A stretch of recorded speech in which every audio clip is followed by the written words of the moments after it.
I'm Alyssa Cruz. I'm a psychology major here at ASU, and I went to Queen's University in Belfast. I've always wanted to have a study abroad experience. Unfortunately, due to my finances, I was not able to go on a trip like this before.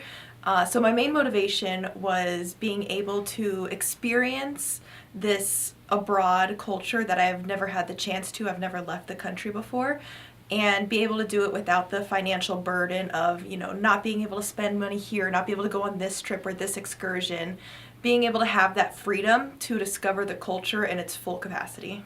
I spent the summer in the city of Belfast, which is in Northern Ireland. So you get a mix of the Irish culture that everyone kind of recognizes, but you also get a bit of that UK culture in this one city.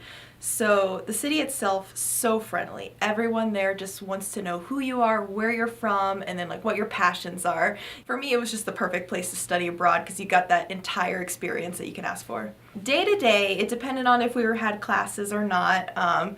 During the week, we had classes in the morning, and usually that would be from a lecture speaker, someone who was very passionate about a topic, was an expert in that field, talking to us about architecture, mapping, geography, landscapes of Ireland.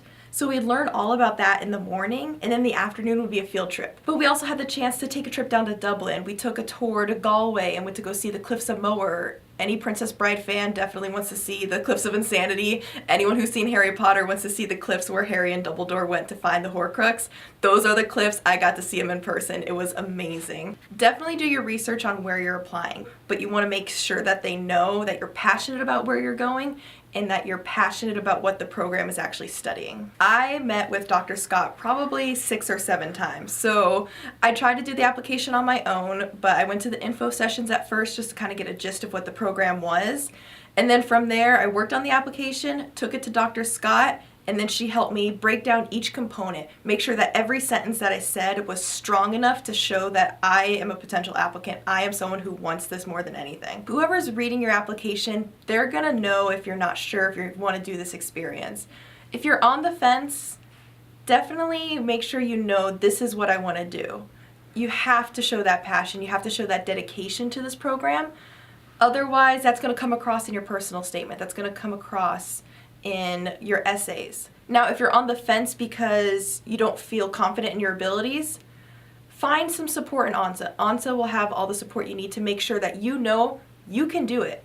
You just have to put the time in, you have to put the work in, you have to find what makes you wanting to go to this place. You'll have the ability. Everyone has the ability to get this scholarship. You just have to make sure that you put in that time and you put in that work. And I can tell you, best 4 weeks of my life, I cherished every second of it, and those hours that I spent on the application, the countless times to the writing centers and to visit Dr. Scott, totally worth it. Best 4 weeks of my life, and I wouldn't trade it for the world.